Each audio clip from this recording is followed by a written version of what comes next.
ইরানের বুকে জন্ম নিয়েছে এমন কিছু বিজ্ঞানী যাদের আবিষ্কার বদলে দিয়েছে গোটা দুনিয়াকে। চলুন জেনে আসি এমন 5 জন বিজ্ঞানীদের সম্পর্কে। 5 নম্বরে রয়েছে আলী জাবান। তিনি ছিলেন একজন আধুনিক যুগের বিজ্ঞানী। আলী জাবান প্রথম সফলভাবে গ্যাস লেজার তৈরি করেন, যা আমরা এখন টেলিকম, ইন্টারনেট, চিকিৎসা বা ডিভাইসগুলোতে ব্যবহার করতে পারি।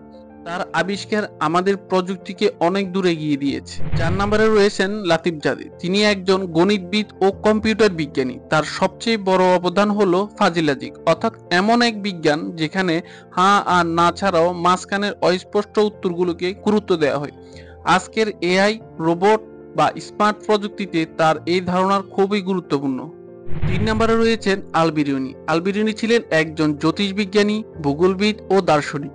তিনি পৃথিবীর পরিধি হিসাব করেছিলেন অত্যন্ত সঠিকভাবে, যা তখনকার যুগে ছিল এক বিশাল অর্জন।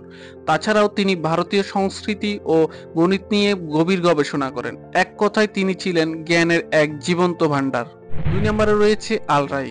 আল-রাই ছিলেন একজন চিকিৎসক ও বিজ্ঞানী। তিনি গুটি বসন্ত ও হাম রোগের মধ্যে পার্থক্য প্রথম দেখান। তার লেখা অনেক বই আজও চিকিৎসা বিজ্ঞানে মূল্যবান।